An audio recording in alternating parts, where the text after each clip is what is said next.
Fala galera da Seasons, tudo bom com você? Bom dia, boa tarde, boa noite. Vamos aqui para o nosso segundo episódio do nosso Seasons Hagá. Para quem não sabe, o Hagá é uma palavra do hebraico que vai falar sobre meditar, sobre murmurar, sobre rosnar. E no sentido de Salmos, no capítulo 1, no versículo 2, vai falar sobre meditar na palavra de noite.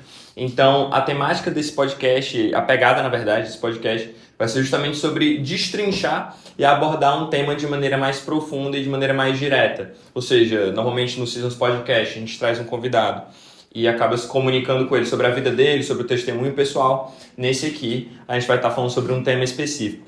E dessa vez nós estamos aqui com uma convidada muito especial, Karen Lopes. Ela que é da nossa igreja, Igreja Mante, e também é formada em psicologia. E o tema de hoje é justamente sobre saúde mental, à luz também da psicologia e da Bíblia, como que isso acaba se integrando e formando uma só visão, né? E, Karen, queria que tu se apresentasse pro pessoal, né? Aquela ali a tua câmera, tu pode estar falando pro pessoal, introduzindo um pouco de quem você é, o que você faz da vida. Claro. Oi, pessoal. Meu nome é Karen. Eu sou psicóloga. Sou formada há 2 anos e, concomitantemente, também tenho experiência clínica há 2 anos. Eu atuo na perspectiva da terapia cognitiva comportamental. E é um prazer estar aqui hoje, conversando sobre esse assunto que é muito, muito importante. E começando, cara, eu queria que tu contasse um pouco do teu testemunho com Jesus, há quanto tempo tu tem de igreja, de caminhada com Jesus. E depois, mais pra frente, né, como é que entra a psicologia nessa tua caminhada, mas pode falar do teu encontro com Jesus.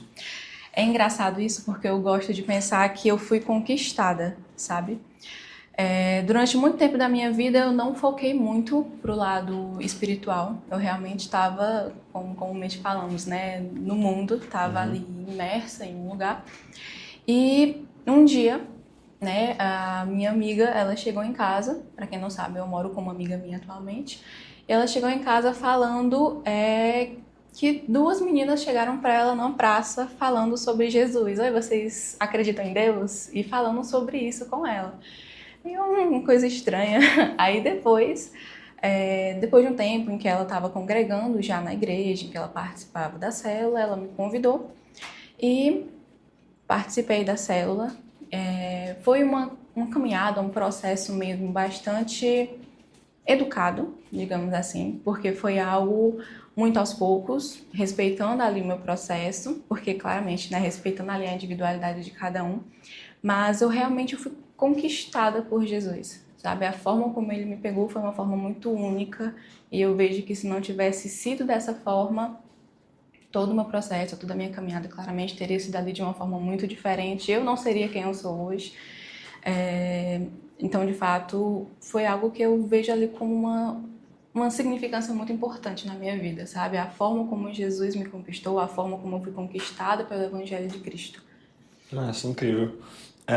Tua amiga, que é a Débora, no caso, Débora, né? isso. Interessante. Dentro disso, como é que foi o teu processo de entrar na igreja e às vezes talvez se deparar com algo que fosse contra aquilo que tu viu na psicologia? Até é engraçado falar, né? Porque tu tem, se eu não me engano, 2 anos depois de formada que tu entrou na igreja depois de 2 anos, né? Isso. Então conta também um pouco, antes de transicionar para essa parte de cristianismo e psicologia, como que foi a tua história com a psicologia? Por que tu começou a fazer esse curso? O que que te motivou para fazer isso, inclusive? Tá. Eu acho que eu vou falar um pouquinho ao contrário, tá? Eu comecei a fazer psicologia porque eu não tinha um outro curso que eu me identificasse mais do que aquele. Né? Eu não posso aqui dizer para você que eu sempre sonhei em fazer psicologia porque esse não estava ali nos meus planos. Mas era um curso que eu me identificava e, pelo menos hoje em dia, eu não me vejo fazendo uma outra faculdade senão a que eu fiz. E depois que eu me formei, depois que eu já tinha ali meu embasamento teórico, é que eu Só te interrompendo, tu começou a faculdade com quantos anos? Comecei com 17. Tá. Ainda tinha 17 anos quando eu comecei, que é isso. Mas depois que eu já estava formada, é que eu realmente conheci a Cristo, que eu entrei na igreja, que eu comecei a congregar. E aí teve muito dessa questão do conflito, porque querendo ou não, quando você passa muito tempo estudando ali o embasamento teórico, o embasamento científico da coisa, você passa a acreditar somente naquilo que os seus olhos veem, naquilo que você sente, naquilo que você crê enquanto fé. E Muitas coisas geraram ali um conflito para mim logo de início. Eu diria que foi realmente um dos maiores impactos que teve na minha vida. Realmente foi a transformação da minha mente, sabe? A forma como eu enxergava o mundo anteriormente já não é mais a mesma. Então, tem ali essa perspectiva, né, da mudança do meu pensamento, de uma mudança cognitiva também, né, porque tem a ver com o filtro, como eu enxergo o mundo, como eu me enxergo também. Então, teve ali esse conflito maior de quando eu pegava ali aquilo que eu já conhecia do mundo, aquilo que eu acreditava que era verdade, aquilo que eu confiava, acreditava e só, né, realmente acreditava se eu tivesse ali um embasamento ou fixasse os meus olhos, e aquilo que eu passei a acreditar e aquilo que eu tenho firme quanto à minha fé hoje em dia, sabe? Depois que eu conheci a Cristo. Tu sente que tu entrou, por exemplo, dentro desse processo, pronto, legal. O que tu sente que te ajudou a ter uma transformação da mente nesse período? Porque, assim, né, devem ter muitos autores que tu deve ter estudado, né, tanto parte mais filosófica quanto parte mais da sociologia também, que talvez tenham batido muito na parte da fé, de acreditar em algo maior. Como que foi pra ti meio que desconstruir esse pensamento? Porque tem muitas pessoas que entram na igreja e só meio que estão construindo algo. Tu meio que teve que desconstruir para depois construir. Como é que foi isso? Como é que tu foi substituindo as ideias, os pensamentos? Eu tive que ressignificar muita coisa na minha mente. Tive que quebrar, como você mesmo falou, e depois construir algo em cima de um embasamento daquilo que eu já tinha, mas não anulando a Karen que já existia. Eu ressignifiquei muita coisa, eu trouxe novos significados para alguns pensamentos, algumas teorias, né, aquilo que eu acreditava de fato. Então, só reformulando novamente a pergunta, por favor, me perdi um pouco. Foi sobre como que foi o conflito entre essas ideias, de alguns autores que provavelmente não tinham a mesma fé e às vezes, na verdade, até iam contra a fé, e como que tu foi substituindo esses pensamentos? Pronto, na parte do que eu ressignifiquei foi quando eu pude entender melhor sobre mim e aquilo que fazia sentido. Porque num todo é isso, quando você se redescobre, quando você entende aquilo que faz sentido para você, já vem ali uma conexão do que realmente faz sentido na sua fé, fazer relações também, porque hoje em dia eu vejo muita relação com aquilo que tem na Bíblia, aquilo que eu vejo de teoria psicológica. Então, para sair daquele conflito inicial, eu tive que entender muito sobre mim mesma. Eu tive que entrar ali em um processo muito profundo de intimidade com Deus, claramente, mas também de entender, quem é a Karen agora? Sabe, o que faz sentido para a Karen hoje em dia? Como que ela pode ressignificar os pensamentos dela, como que ela pode ressignificar as crenças que ela tem também. Então foi muito nessa pegada, sabe, de eu entender a mim mesma. Massa. E conta um pouco também com o que tu tá atuando hoje dentro da psicologia, o que tu tem feito dentro dessa área. E pronto, até é interessante, como que o teu profissional meio que foi afetado pela tua fé? Tu acabou tendo que mudar um pouco a abordagem, como é que foi isso? Pronto, eu atuo na abordagem da TCC, tá? Que é a terapia cognitiva comportamental. Ela é um pouco mais direta nesse âmbito, porque a TCC ela trabalha basicamente na cognição como um todo. Sim. De que os seus pensamentos eles vão determinar quais vão determinar ali, né? Tem uma influência nas suas emoções e, consequentemente, nos seus comportamentos também. E é aquilo que é uma chave que faz uma ponte mesmo, né? Dos seus pensamentos com as emoções e os comportamentos é a cognição. Então, a TCC, ela trabalha realmente nessa parte cognitiva, sabe? Hoje em dia, eu atuo na clínica psicológica, eu atuo sob base na TCC. O meu foco maior, além da questão da saúde mental, claramente, né? Que tem alguns pontos de alguns transtornos hoje em dia que vêm muito para a clínica, mas o meu foco maior é em questão de relacionamentos. Muitas das vezes, os clientes que chegam para mim, os pacientes, eles focam em angústias existenciais, claramente, de entendimento de trabalho, de relacionamentos. Então, hoje em dia, na minha área, eu trabalho mais dessa forma. E em relação a como que o meu trabalho foi afetado depois que eu me converti, né? Em relação ao encontro que eu tive com Cristo. O meu entendimento enquanto profissional e da importância do meu fazer psicológico também mudou. Não no sentido de que eu vou embasar, claramente, né? A gente tem ali os nossos princípios éticos que não podem ser quebrados, né? De que você não pode enviesar ali um tratamento. Nem aplicar sua fé, né? Exatamente. deixando isso claro, tá? Não é enviesado, a gente não entra ali num processo, no momento terapêutico mesmo, induzindo a nossa fé para uma outra pessoa ou até mesmo conduzindo o atendimento para esse sentido, não é isso.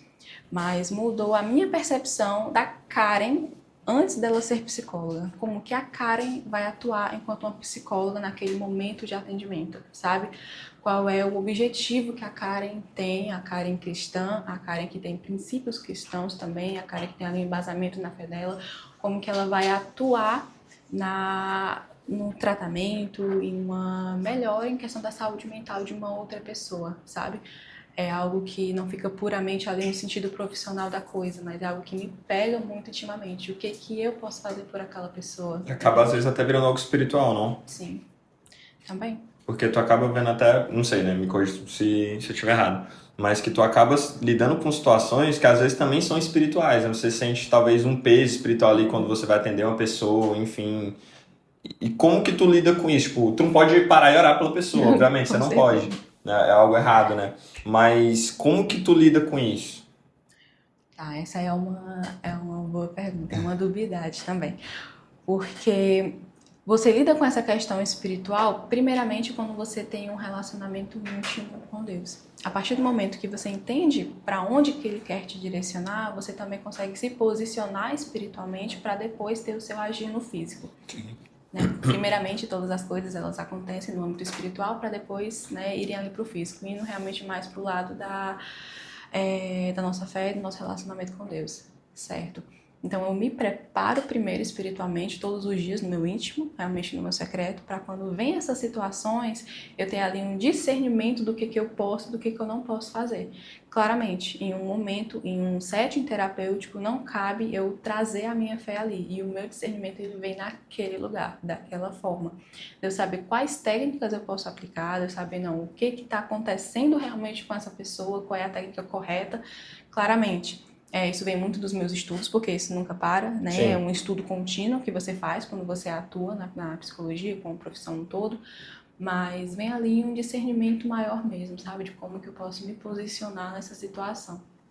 Interessante, interessante. Entrando até nesse ponto, né, que tu falou que tu trata de relacionamento, de angústias, de ansiedade e tal, eu queria também que tu trouxesse um pouco da visão tanto da psicologia e como que isso integra com o cristianismo acerca de alguns males assim que a gente vê na nossa sociedade hoje. Uhum. E passando por alguns deles, o primeiro que eu acho que a galera assim provavelmente mais comentou assim no nosso Instagram e o que a gente mais vê o mundo comentando é sobre a ansiedade, né? O que tu pode passar assim, primeiro, né? Logicamente que varia muito de pessoa para pessoa, mas o que é a ansiedade? O que pode gerar ansiedade e como talvez tratá-la ou curá-la, se for possível. Aí tu pode estar dando teu... A ansiedade ela é como se fosse um mecanismo de defesa, sabe? Ela nada mais é do que isso, é um mecanismo de defesa. Ela começa a se manifestar no momento em que você não quer entrar em contato com uma emoção que você vê como sendo uma emoção danosa. Por exemplo, você não quer sentir medo, você não quer sentir pavor de alguma coisa, não quer se expor a uma situação. A partir daquele momento, na sua mente começa a ser bombardeada com vários pensamentos disfuncionais, tá? E eles vão gerando ali a ansiedade. Então, existe a ansiedade que ela te prepara de uma forma ok, de uma forma legal. Se você não tiver ali um receio de sair mal em uma prova, você não vai estudar. Então, essa é uma ansiedade que colabora para isso. Mas, a partir do momento que aquela ansiedade ela começa a ser nociva para o funcionamento daquela pessoa, é onde a gente tem que intervir. Não, isso aqui não tá legal, eu realmente tenho que tratar. Pronto, até pra galera entender. O que seria se começar a se tornar nocivo? Pra quem não entende. Porque quando que passa a linha do essa ansiedade ela é boa, meio que no sentido de me preparar para uma prova, de fazer algo de qualidade. Quando que se torna algo não? Isso aqui já não tá me fazendo bem, isso aqui não tá prejudicando algum hábito, enfim. Como que é isso? Tá, eu vou utilizar termos mais da TCC, tá? Que é do âmbito que eu atuo. A partir do momento que você se torna uma pessoa disfuncional. O que seria uma pessoa disfuncional? É uma pessoa que não consegue ter habilidades sociais, uma pessoa que não consegue interagir com uma outra pessoa sem que aquilo faça um mal extremo, uma pessoa que não consegue cumprir com atividades que ela se propõe a fazer. Então, você entrou em um emprego, mas você não consegue sair de casa, você não consegue levantar da cama para ir trabalhar. A partir desse momento, você passou a ficar disfuncional naquilo que você Sim. colocou como uma meta, como uma função para a sua vida, entende?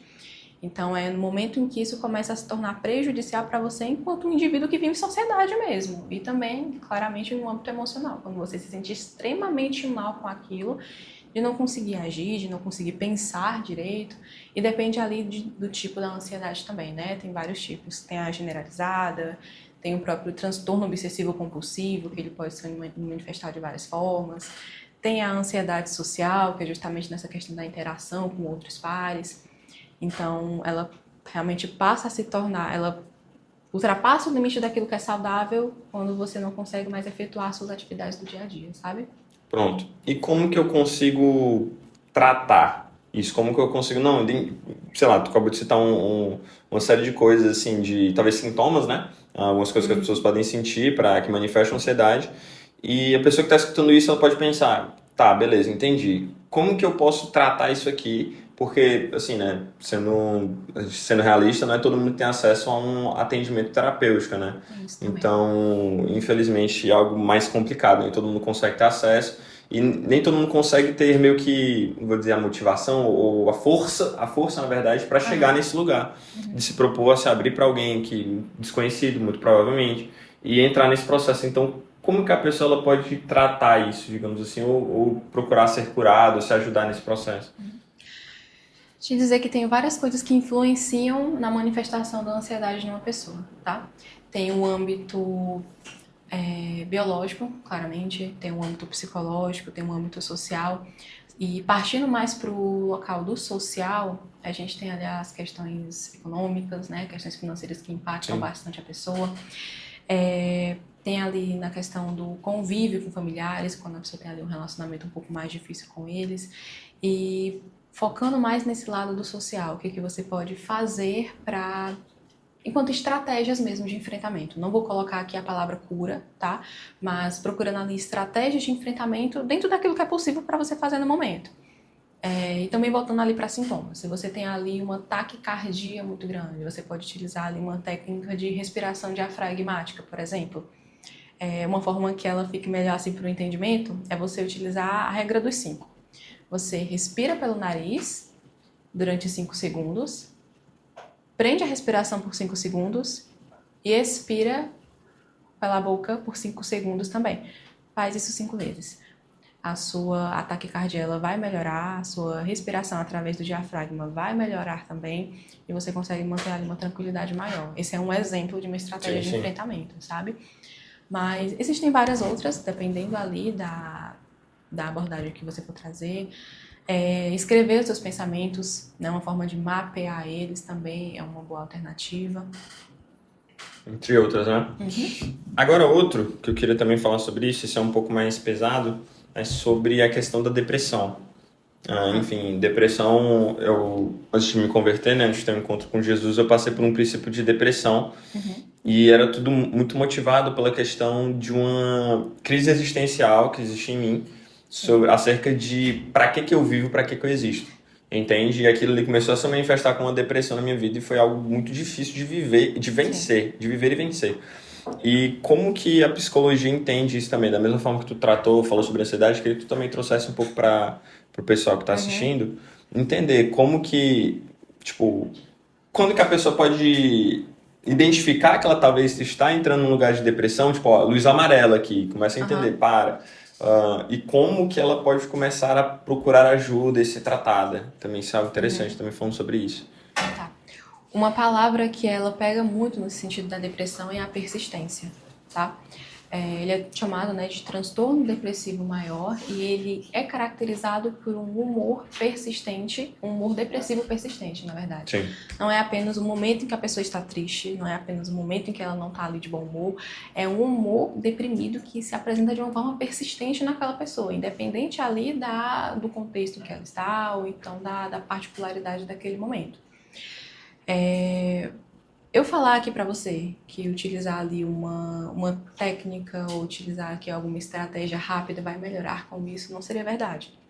O que pode ajudar no sentido da depressão é de fato você manter ali uma constância em um tratamento Então, existem meios públicos também, né, para as pessoas que não conseguem acesso. Então, existem meios públicos como o CAPS, como até mesmo clínicas, escolas, que elas oferecem ali um serviço de psicologia ou com um valor acessível, ou então até mesmo gratuitamente. E a partir do momento que você perceber que você está ali com o humor deprimido de uma forma persistente, isso daí já é um sinal de alerta, sabe? Algum tempo, assim, tipo, a psicologia determina algum tempo para começar, tipo, essa pessoa tá nesse humor há 1 mês, 2 meses, enfim, não sei. Tem algum tempo determinado ou não? Existem uns períodos que eles já são um pouco mais críticos, sabe? Eles são ali um pouco em questão de um agravante. Normalmente a depressão, ou ela aparece por si só, ou ela aparece como uma decorrência de um outro transtorno. Então você tem que fazer todo um mapeamento para entender qual é o cerne daquilo, sabe? Qual é a origem, qual é a raiz.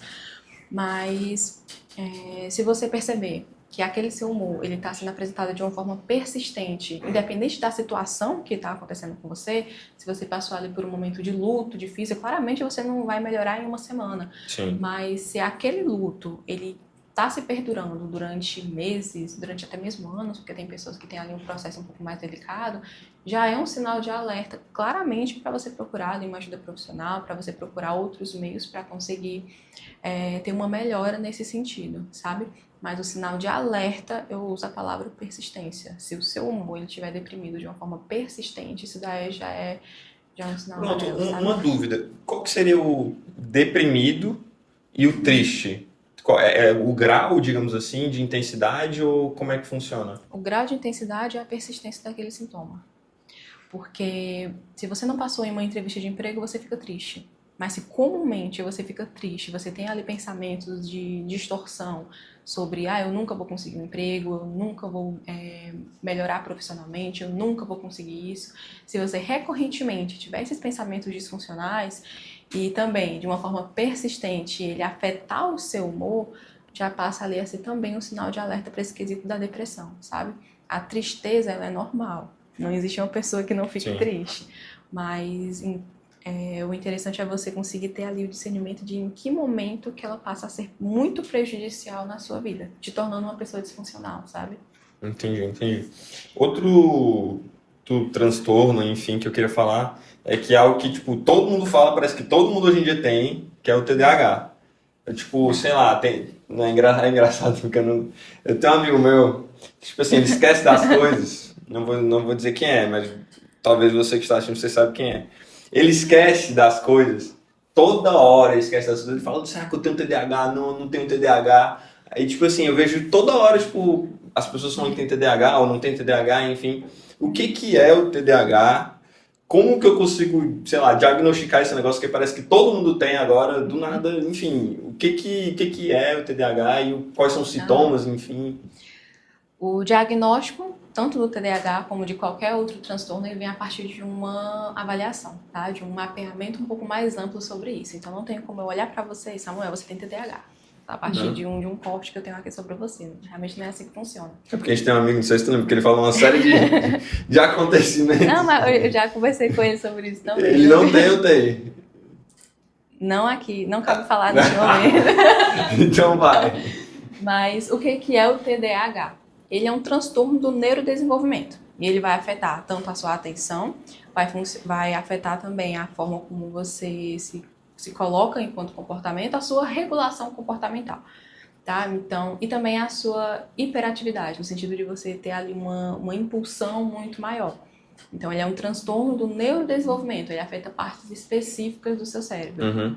Então, basicamente, assim, de uma forma enxuta, realmente é isso. E o que acaba se manifestando em déficit de atenção Sim. E mais o quê? O TDAH, né, o transtorno do déficit de hiperatividade e de atenção. Ele afeta a sua atenção como um todo, então o seu foco, que você não consegue focar em algo específico. Ele afeta a sua impulsividade, você começa a agir de uma forma um pouco mais impulsiva, sem pensar muitas vezes. E também a regulação do seu comportamento. Você fica mexendo o braço o tempo todo, você pode ficar mexendo a perna. Não que isso seja uma forma de diagnosticar, mas é um dos sintomas, sabe? Pronto. E quando... É porque, por exemplo, hoje em dia... Você esquece muito das coisas facilmente também, tem isso. O que eu queria falar é como que eu consigo entender... Foi mal, porque aqui a nossa produção começou a fazer uns gestos aqui, eu me quebrei. Mas enfim, vamos lá. Algo que eu queria entender e falar contigo é o quê? Muitas das pessoas hoje, muito por conta talvez disso aqui, né, o celular, acaba às vezes perdendo foco, atenção e tendo um excesso de estímulos. E às vezes isso acaba se confundindo com o TDAH, ou tá errado? E como que eu consigo, pronto, como que eu consigo não? Isso aqui é porque eu tenho um hábito ruim de, sei lá, ficar muito tempo em tela e isso aqui é na verdade TDAH mesmo. Como que eu consigo, tipo, diferenciar? Porque hoje muita gente se queixa de falta de atenção, de perca de foco, de, enfim, excesso de estímulos. Como que eu consigo diferenciar isso? Vou trazer a palavra persistência novamente. A partir da persistência desses sintomas, independente da situação. Então, mesmo que se você tirar ali estímulos que são aversivos, como o uso de telas, por exemplo, durante um longo período, e em um momento que aquilo deveria te ajudar, mas você não vê ali uma mudança em relação ao Se seu eu não vejo melhor, então já pode ser já é um sinal de alerta. Não que é um diagnóstico preciso, mas é algo que você tem que se alertar. Se aquilo se torna prejudicial para você, se você se esquece de coisas que são básicas para o seu funcionamento enquanto uma pessoa mesmo, uma pessoa que trabalha, uma pessoa que estuda, uma pessoa que tem deveres, aquilo já é um ponto realmente de atenção, sabe? Pronto, e entrando nesse assunto ainda um pouco mais profundo, sobre a questão de estímulos, queria muito falar sobre uma palavra assim, né, não sei se é um neurotransmissor, enfim, mas que é muito famoso, que é a dopamina, né? O que é a dopamina e por que ela tá tão, esse termo, né, da dopamina tá tão famoso nos dias de hoje? É por causa do excesso de estímulos, da questão da tela, o que é a dopamina e por que meio que a gente hoje busca tanto por ela, digamos assim? Tá. A dopamina, ela realmente é um neurotransmissor, tá? Ela trabalha ali em questão de sinapses, em funcionamento mesmo do seu cérebro. Ela é uma substância que ela é muito importante, na verdade. Ela trabalha ali num lugar de recompensas, tá? Existem os outros neurotransmissores, né? Tem a serotonina, tem a noradrenalina, mas a dopamina em específico, ela trabalha ali no sentido da recompensa. Então, hoje em dia isso está bastante alta, né? Tem vários livros, várias matérias, estudos que falam sobre isso, mas está mais em alta justamente por causa dos estímulos, dos grandes estímulos instantâneos que a gente tem hoje em dia e de um fácil acesso, que é justamente o uso de telas, né? O uso de smartphone, de celular, redes sociais, jogos, enfim, todos os tipos de estímulos que são muito fáceis, alguns tipos de drogas também que se tornam alguns vícios. Então, todas essas questões, elas se tornam ali uma forma de você conseguir esse estímulo, essa recompensa de uma forma muito fácil. Se eu fosse colocar aqui no entendimento assim mais de uma forma que seja um pouco mais visível, sabe? Pensa aqui no seu cérebro e pensa que ele tem uma balança. Então, nessa balança, em um lado tem ali o seu estímulo de recompensa, tem a dopamina, e quando você faz uso de alguns tipos de estímulo, como o uso de telas, celulares, comidas que você consegue de uma forma muito mais rápida, é como se um lado da balança ele pendesse. E o seu cérebro, ele vai tentar trabalhar em uma regulação emocional. Não, se tá pendendo aqui em um lado, eu vou trabalhar aqui no outro para ficar regular, para ter aqui esse equilíbrio. E ele vai trabalhar nisso no sentido, digamos que da dor, por exemplo. Ele te coloca ali no sentido de trazer um pouco mais de dor. Essa aqui é uma forma um pouco mais ampla, tá? De entendimento. Sim.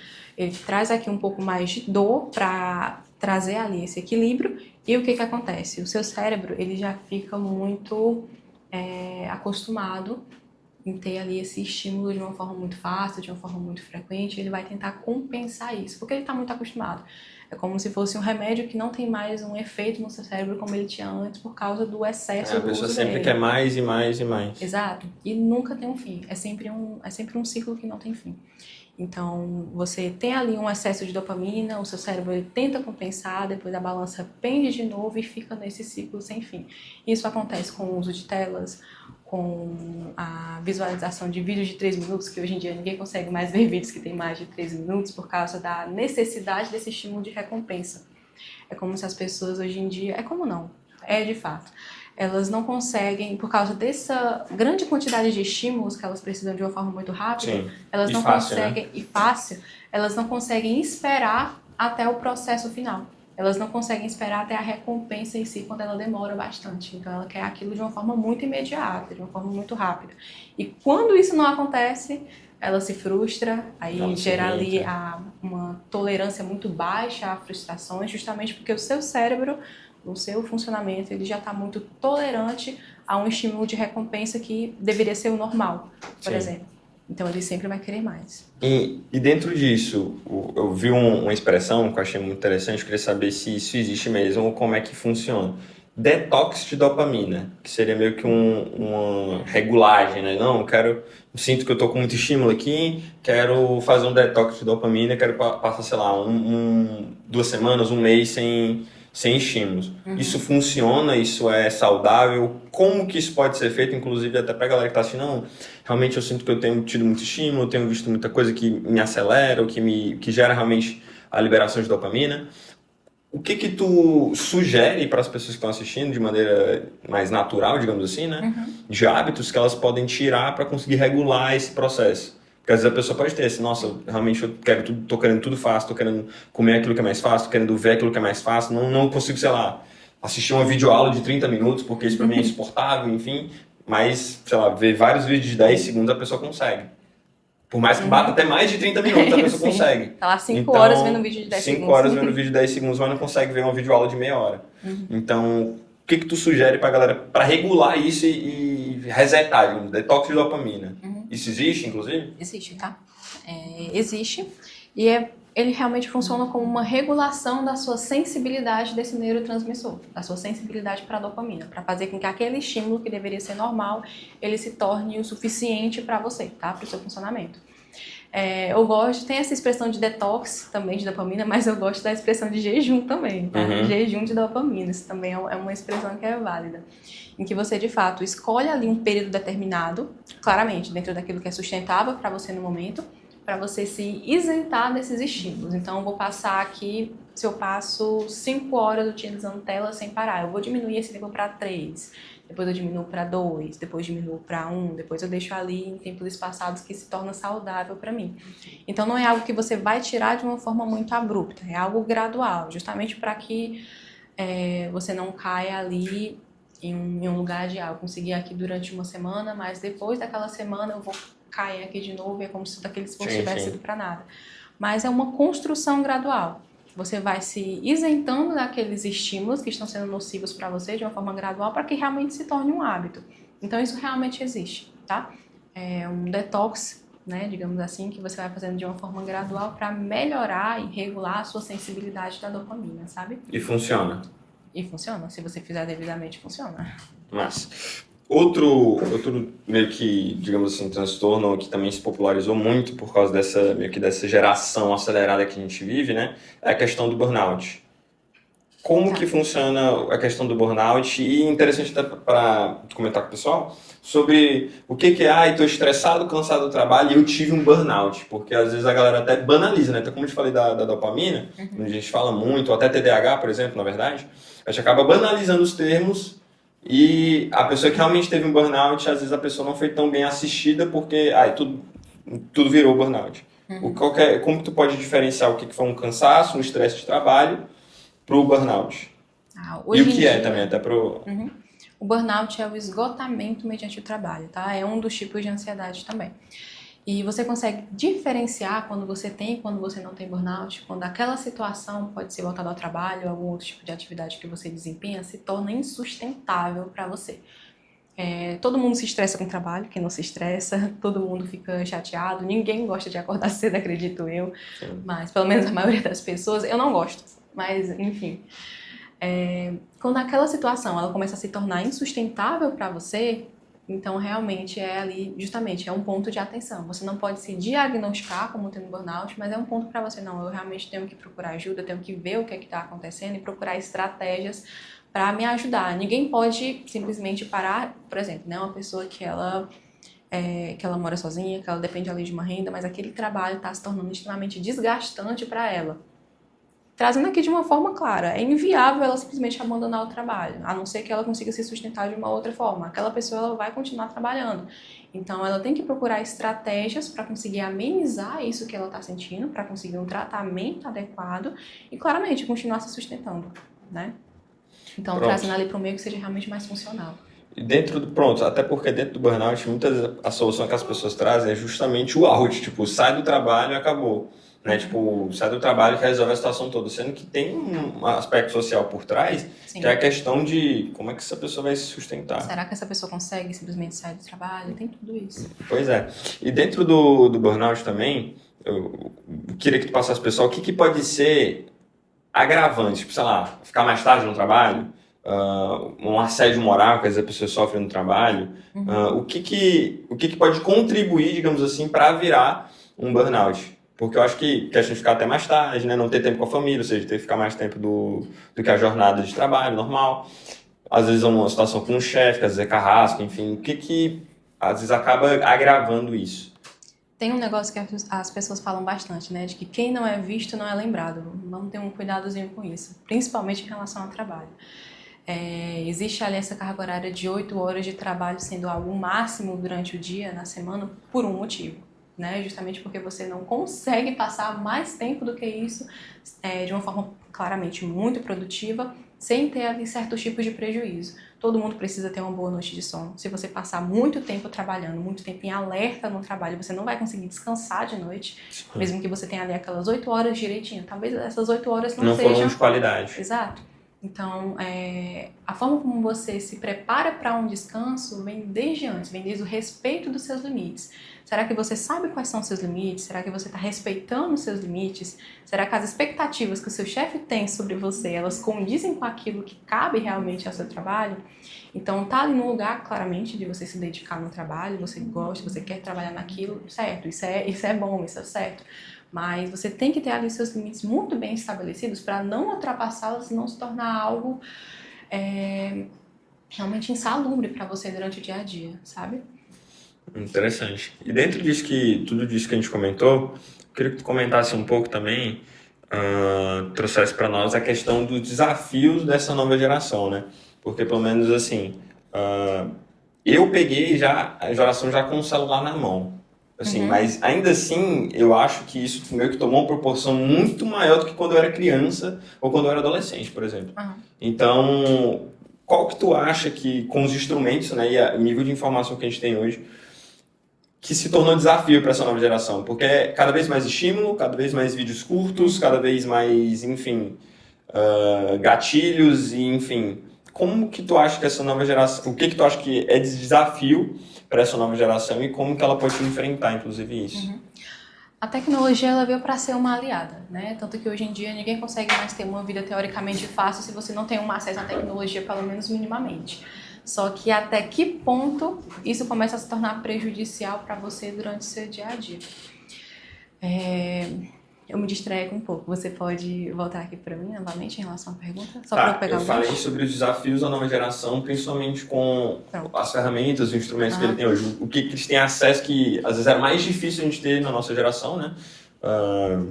E como que isso é gatilho agravante para alguns tipos de transtornos, talvez. Tá. Eu gosto de pensar muito em relação, claramente, né, puxando ali para a tecnologia, essa questão dos estímulos que você busca de uma forma muito fácil. Isso gera ali uma baixíssima tolerância à frustração. Para uma pessoa, para um adulto, vou trazer aqui a situação de um adulto que ele tenta ser ali minimamente funcional durante o dia a dia dele. Um adulto que ele tem ali uma tolerância a estímulos, pelo menos aquilo que seria um estímulo normal muito baixa, consequentemente uma tolerância à frustração muito baixa, como que ele vai conseguir gerir o seu dia a dia, sabe? Porque todo mundo se frustra, todo mundo passa por situações que não são boas. Então, como que ele vai conseguir gestionar a própria vida, sabe? Então, eu vejo que, se a gente for pegar ali aquilo que se torna muito prejudicial, que seria um mal, digamos assim, dessa geração, né? Eu falo sobre o uso da tecnologia que não seja ali de uma forma saudável. Vem ali da questão dos limites também, de você entender quais são os seus limites. Pode ser que para você passar 5 horas no celular é tranquilo, para mim já não seja. Então é de você entender quais são os seus limites e conseguir estabelecer ali uma rotina saudável com base neles, para que você consiga gestionar também o seu dia a dia, sabe? Para que você não tenha ali uma baixa tolerância à frustração, para que o seu direcionamento dos estímulos que você recebe, estímulos de recompensa, eles estejam ok também. Talvez seja por isso que a gente, pelo menos assim, né? existe um pensamento assim de gerações mais velhas a nossa e pelo menos até da minha, de pensar, essa nova geração é cada vez mais mimada. Talvez seja até por isso que a pessoa não, tipo, da nova geração ser menos resistente a frustrações, talvez. Tem muito em questão do contexto cultural também, né, do social como um todo, porque o funcionamento em uma geração anterior era X e pra gente é Y, por exemplo. Então pode ser que a forma como a gente se vinculou à tecnologia, às situações atuais de hoje em dia, ditam muito sobre como a gente vai também se comportar. Eu não digo de pessoas mimadas, mas eu digo de pessoas que elas vão muito para aquilo que elas querem ter, para aquilo que elas gostam de ter. E eu acho que o ponto-chave é justamente você entender até onde essa individualidade ela é saudável ou não, até onde você fazer apenas tudo aquilo que você quer é algo bom ou não, sabe? Muitas vezes a pessoa se perde muito nisso. Entendi, muito bom. E agora, né, deixando de falar sobre nós, meros mortais, eu queria falar sobre Jesus, né, sobre como que, alguns episódios, na verdade, né, que Jesus ele passou e sobre o olhar da psicologia, como que isso acaba nos influenciando, porque, e como que isso influenciou Jesus, né, também. Uma das passagens, né, que eu queria falar, vai estar lá em Lucas, no capítulo 22, do versículo 44. Contextualizando para vocês, é a oração justamente de Jesus, né, no Monte das Oliveiras, e ele está falando sobre para os discípulos, né, a famosa oração, né? Pai, se queres, afaste de mim esse cálice, contudo que não seja feita a minha vontade, mas a tua, justamente no momento que Jesus está próximo de morrer. Isso no versículo 42, tá? De 43 em diante vai falar assim: apareceu-lhe então um anjo do céu que o fortalecia. Estando, agora a chave, né? Estando angustiado, ele orou ainda mais intensamente, e o seu suor era como gotas de sangue que caíam no chão. E isso aqui é muito forte, que vai falar o seguinte, ainda depois, mais forte ainda. Quando se levantou da oração e voltou aos seus discípulos, encontrou-os dormindo, né? Dominados pela tristeza. E isso é algo muito, muito forte, né? Porque Jesus ele estava prestes basicamente a ser traído, né? E ser levado para justamente ser crucificado e morto. E vai falar sobre estar numa... Assim, né? Eu, pelo menos, nunca vi, eu nunca, assim, fiquei sabendo, fora Jesus, né? De alguém que passou por um nível de meio que tristeza ou angústia tão grande a ponto de suar sangue. Como que a psicologia entende esse fato e como que tu aborda a luz da psicologia e também com a visão bíblica? Eu gosto, inclusive, essa é uma das passagens que é muito bom de você pensar a luz da psicologia, sabe? O quanto que Jesus, ele foi um homem assim que se regulou emocionalmente de uma forma muito intensa, de uma forma muito, muito boa, sabe? Muito maravilhosa. Nessa passagem aí que você trouxe, ele nomeou, na verdade, ele reconheceu ali aquele sentimento que ele estava sentindo e o nomeou. Essa, inclusive, é uma das primeiras partes, das principais, quando a gente chega ali em um tratamento de psicoeducação, junto com a PCC, pelo menos, de que uma das primeiras coisas que você faz é reconhecer aquilo que você está sentindo. Não, certo, estou sentindo isso, depois de nomear aquilo que você está sentindo, para se apossar daquele sentimento. Muitas vezes você apenas reprime o que está sentindo, você deixa de lado, você não quer nem pensar, quer deixar assim realmente por debaixo da mesa. Mas o que Jesus fez? Ele reconheceu aquilo que ele estava sentindo, ele nomeou o que ele estava sentindo e conseguiu regular a sua emoção nesse sentido.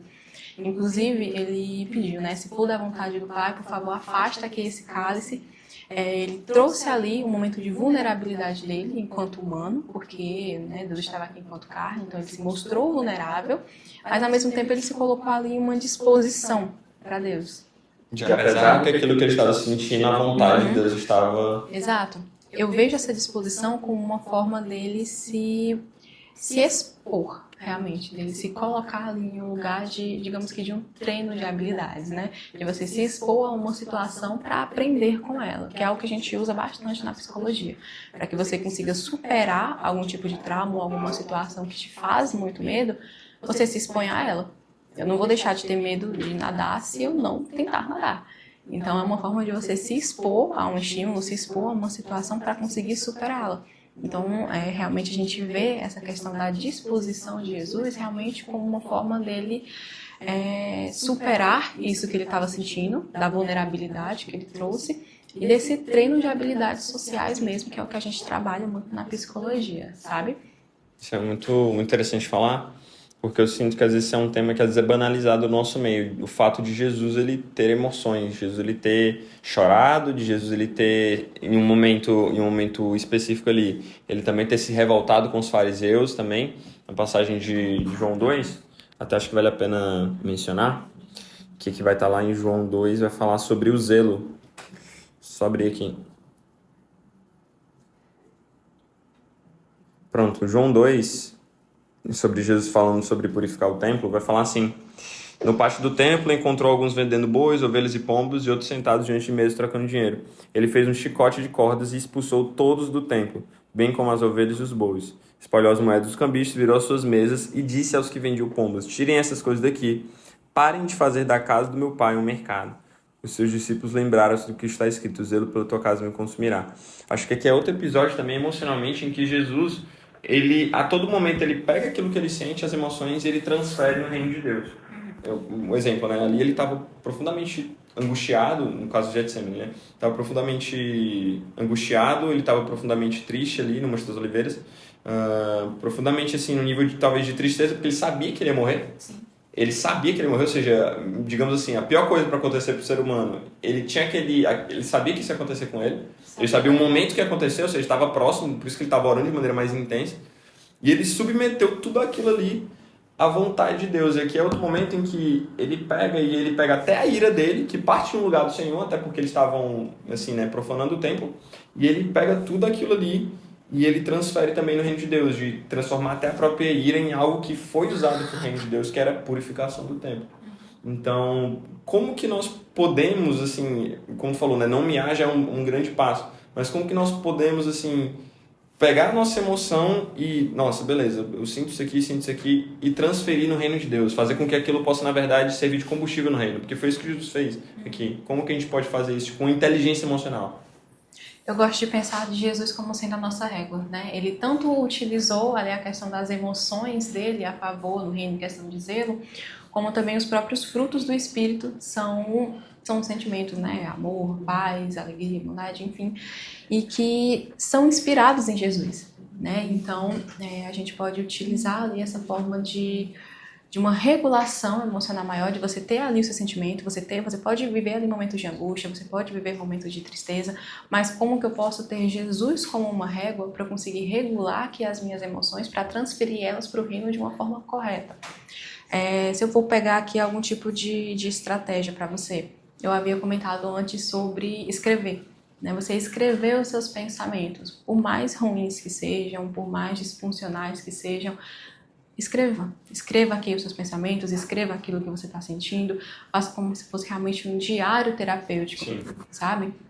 Algo que você está entregando, tanto intimamente como também para Deus, você entrega aquilo. A partir do momento que você mapeia aquilo que você está sentindo, aquilo que você está pensando, cabe ali ver o que é real e o que não é. A partir do momento que você tem um pensamento muito ruim sobre si mesmo, até onde aquilo dali é verdade e até onde é apenas uma interpretação errônea, sabe? Então, vamos verificar se isso daqui de fato é verdade, o que não é e como que eu posso me melhorar para utilizar aqui os meus sentimentos, a minha vulnerabilidade também, os sentimentos ruins que eu tenho, até porque eles são necessários, só que de uma forma positiva, de uma forma que seja saudável de entregar para Deus, sabe? Então eu trago aqui realmente como uma forma você conseguir não apenas reconhecer que você sente isso, mas de mapear também como um todo e de conseguir entregar. A partir do momento que você mapeia, você se conhece mais e vai entender qual é a melhor forma que você pode utilizar a sua emoção para o reino, para Deus, em qualquer outro tipo de situação no seu dia a dia, sabe? Muito bom, muito bom. Dentro disso, eu queria ainda falar sobre outro episódio bíblico que até tu me mencionou, né? Que vai falar muito sobre a questão da psicologia mesmo, sobre a questão dos pensamentos, que vai estar lá em Romanos 12, que é um versículo muito famoso, digamos assim, né? Muito comentado. Tu tá lendo pro pessoal, né? Vai falar o seguinte: não se amoldem ao padrão deste mundo, mas transformem-se pela renovação da sua mente, para que vocês experimentem a boa, agradável e perfeita vontade de Deus. O que tu queria também compartilhar com o pessoal sobre esse versículo que tinha comentado? Eu gosto de pensar muito também sobre a perspectiva da TCC, tá? Nossa, eu acredito que muitas coisas da Bíblia você já consegue relacionar com a psicologia, porque é uma verdade. Mas quando você fala ali em renovação da mente, eu já associo também com um filtro em relação à cognição que você tem que ter sobre o mundo. Algumas versões, inclusive, falam sobre a transformação do pensamento.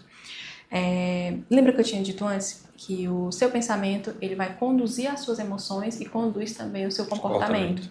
E tem um filtro depois do pensamento, na verdade, e antes das suas emoções, que é a cognição. A cognição ela trabalha justamente como uma forma de mudar a sua percepção sobre o mundo. Então eu enxergo o mundo aqui de uma forma, a partir do momento que eu trabalho a minha cognição e eu tenho pensamentos cognitivos que são mais funcionais, eu trabalho com uma psicoeducação mais assertiva, eu me reconheço, me conheço melhor, o meu filtro muda. A minha percepção sobre o mundo muda, consequentemente as minhas emoções vão mudar, os meus comportamentos vão mudar.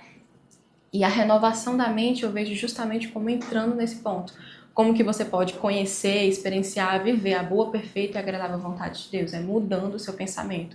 Então, a partir do momento em que você se trabalha emocionalmente, que você procura ali por uma melhora constante, você tem uma mudança do seu filtro sobre o mundo, sobre a forma como você percebe o mundo, uma mudança de pensamentos, uma renovação da mente. Isso é muito interessante porque sempre que eu falo sobre esse versículo, eu vou pregar sobre esse versículo, eu falo sobre a galera pregar muito sobre ele, só a parte meio que B do versículo, tipo, experimentar a boa, perfeita, agradável vontade de Deus.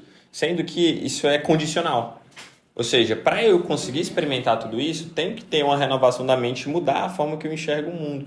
Então as pessoas querem, não, porque a vontade de Deus ela é boa, perfeita e agradável para a sua vida.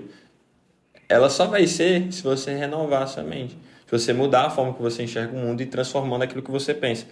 E isso é, inclusive, muito, muito importante porque é algo que a galera prega muito. Cara, a vontade de Deus para ti ela é boa, perfeita e agradável. Viva! Cara, dificilmente a pessoa vai conseguir enxergar que ela é boa, perfeita e agradável se ela não renovar a mente dela. Então, meio que tem um background, né, por trás desse versículo, que as pessoas meio que não pregam da maneira correta. E tu trazendo isso sobre o campo, né, o campo da psicologia, de como ele enxerga isso, é muito, muito forte, assim. Porque vai te ajudar justamente a viver isso, né? Sim. Ajuda também na forma como eu vou atribuir isso, em questão do meu fazer psicologia também, questão da minha visão sobre o mundo também, porque querendo ou não, para a Karen psicóloga, ser uma boa psicóloga, a Karen enquanto pessoa tem que estar bem também. Então é uma forma da gente conseguir ter ali uma percepção realmente muito bem colocada. Para você viver a boa, perfeita e agradável vontade de Deus, tem que ter primeiramente essa renovação, essa transformação da mente, que vem a partir de uma mudança do seu filtro sobre o mundo, sabe? E eu realmente acredito muito que o Espírito Santo ele trabalha muito nessa questão da renovação da mente, assim como a gente consegue fazer ali um elo com o fazer da psicologia em questão da mudança cognitiva, sabe? Muito bom, muito bom. Como que eu posso, assim, já meio que dando uma mudada no assunto, eu queria falar sobre como eu consigo. Beleza, eu entendi tudo que você. Para quem está assistindo, né? Eu consegui entender tudo que vocês falaram, eu achei muito interessante, realmente me identifiquei com alguns sintomas, talvez com outros não, mas como que eu posso, talvez, resetar a minha mente? Cara, eu preciso resetar, eu preciso dar uma desligada, eu preciso dar uma renovada. O que de maneira, digamos assim, mais grosseira a pessoa pode fazer? Eu sei que não é muito bom falar daquilo que é o básico, que todo mundo já conhece, Sim. tá? Mas é muito importante falar, até porque se você não falar, aquilo não é pontuado, né? As pessoas não têm ali um entendimento da importância disso e muitas vezes as pessoas nem fazem, né? Mas ter ali uma boa regulação em relação ao seu sono, e eu sei que é muito difícil, então vamos destrinchar ali a regulação do sono. O que eu posso fazer para regular meu sono? Sai do celular antes de dormir.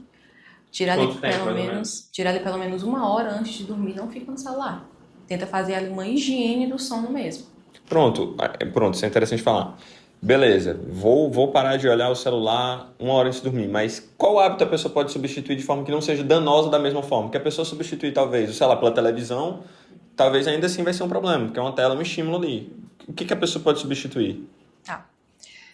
Você pode ler um livro, você pode inclusive ter ali o seu momento de preparação mesmo para dormir, você tomar um bom banho, você realmente tomar um momento para si. Cristão, vá orar, vá ler a Bíblia, vai fazer alguma coisa que não tenha alguma relação com a tela, porque isso daí já te ajuda nessa questão da higiene do sono, tá? E, consequentemente, né, durante um tempo, não é no mesmo dia, não é na mesma noite, numa só noite que você vai fazer essa higiene do sono, que você vai ter, assim, mudanças visíveis, sabe? Isso é pela constância, isso é pelo período em que você realiza isso.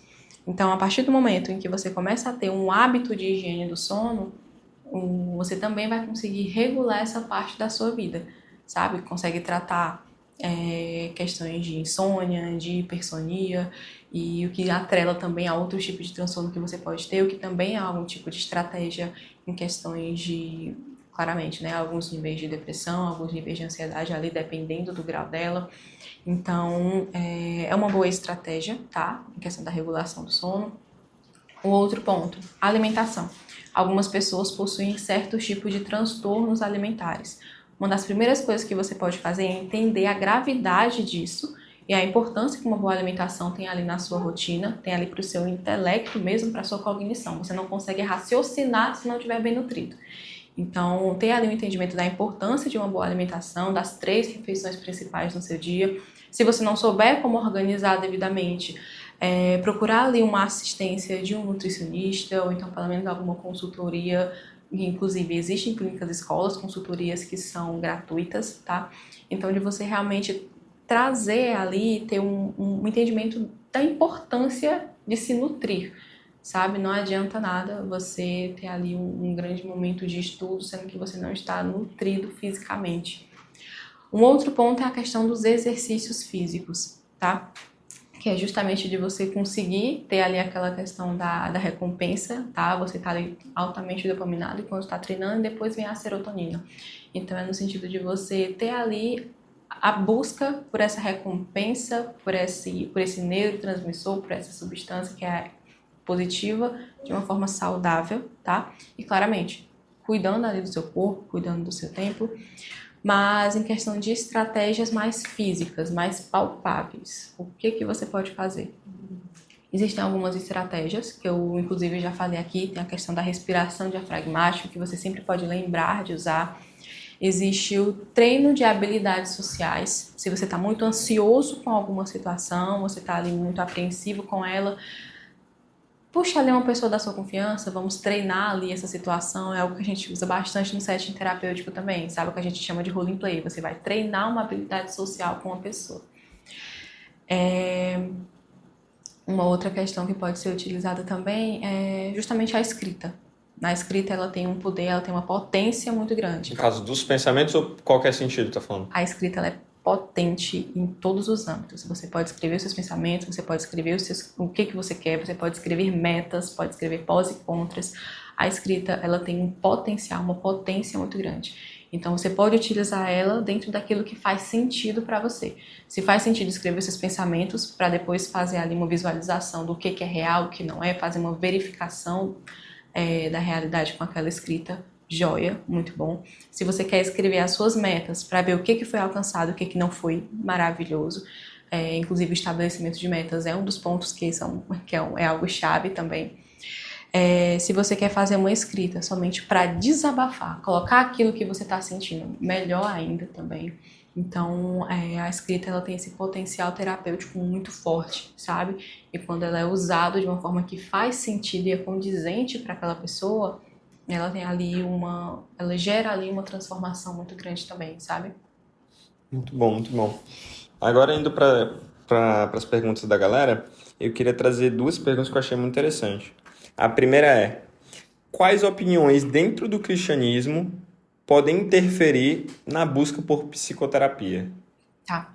Um entendimento, talvez, de que algumas pessoas têm, algumas falas, de que você tem depressão porque isso é falta de Deus. Isso é polêmico, tá?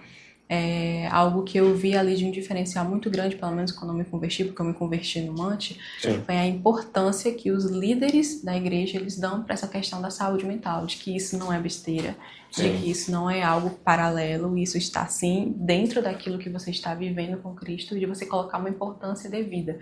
Então, você não tem depressão porque isso é falta de Deus, você não tem depressão porque você é preguiçoso, você não tem ansiedade, você não deixa de fazer as coisas do seu dia a dia porque isso é uma falta de vontade. Não é. Isso são, claramente, tem ali o campo espiritual dentro disso, não tenho dúvidas disso, mas vem muito daquilo que você faz também no campo físico. Você se prepara espiritualmente para também agir no físico, sabe?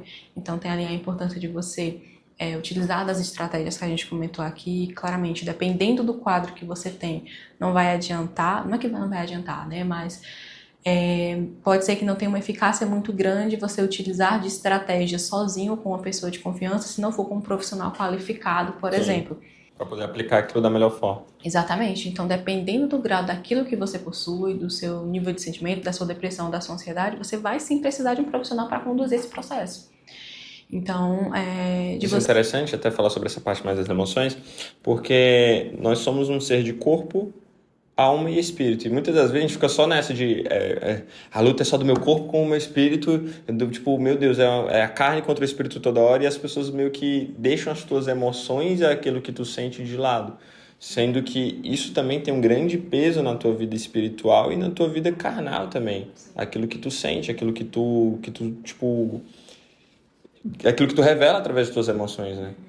É um lançar sobre ele as tuas emoções e a tua ansiedade, mas é também um agir sobre isso também, sabe? Você tem ali um dever de agir no mundo físico também para uma melhora nesse quesito emocional.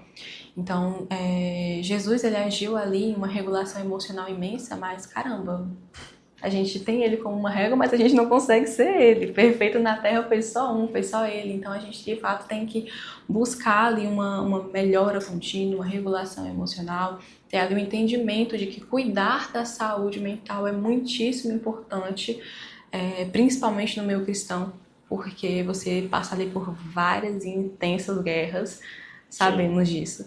Então é muito importante você cuidar desse aspecto do psicológico também. Vamos lá. Outra pergunta que eu achei muito interessante, para finalizar essa parte das perguntas, até porque muitas das perguntas que fizeram aqui a gente também acabou entrando no assunto durante a conversa.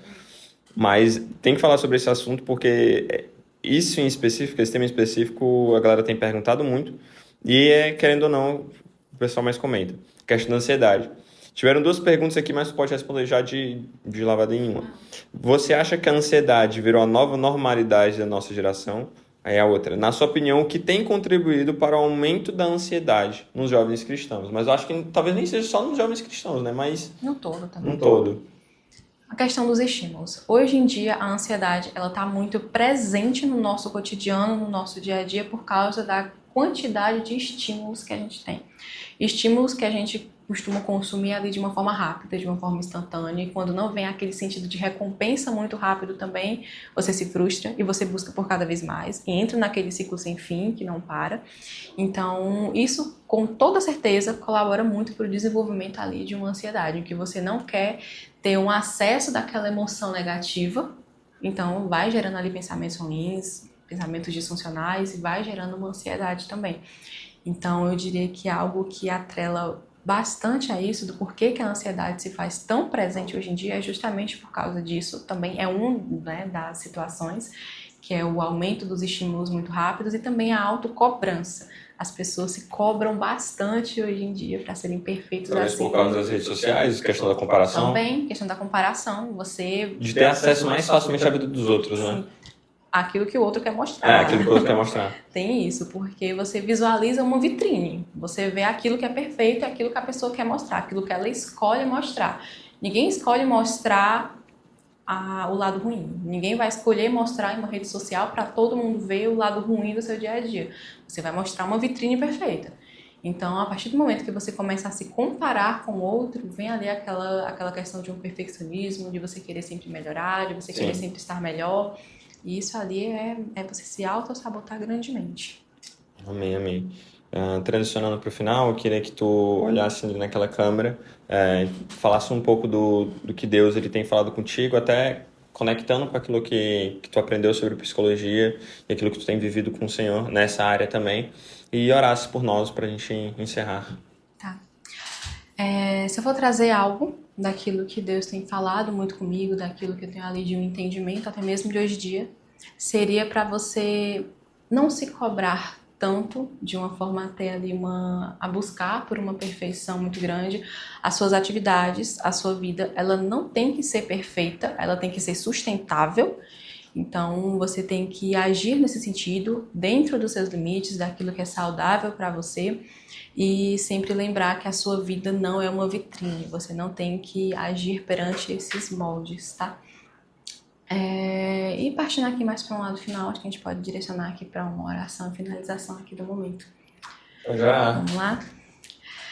Senhor Jesus, eu te agradeço aqui por esse momento de aprendizado, esse momento de reflexões, em que nós podemos e conseguimos trazer aqui tudo aquilo que o Senhor queria transmitir também, meu Pai, porque não foi aquilo que eu falei, não foi aquilo que o Samuel falou, mas foi aquilo que o Espírito Santo de Deus quis trazer a esta mesa, quis comunicar para as outras pessoas.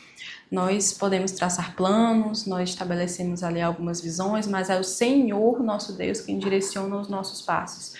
Eu te peço, meu Pai, para que o Senhor abençoe cada um que está aqui, abençoe cada um que está visualizando este vídeo. E também eu te peço para que a sua paz ela seja sempre o juízo das nossas decisões, dos nossos caminhos, meu Deus. Em nome de Jesus. Amém. Antes de finalizar, né, eu queria dizer que se você está passando por algum desses transtornos que a gente comentou aqui, procure ajuda. Se você está precisando de alguém para caminhar junto com você, seja cristão ou não, nós somos uma igreja amante, nós somos uma rede de jovens e vai ter aí, tanto no vídeo, no podcast, contato para você entrar em contato com a gente, está precisando de ajuda, seja espiritual, física, em qualquer sentido. E é isso, se você estiver precisando de ajuda, conta com a gente, nós somos uma família que está aqui para te ajudar como irmãos na fé. E nós somos Seasons, nós somos jovens apaixonados por Jesus, em qualquer que seja a estação. E é isso, fique com Deus e até a próxima.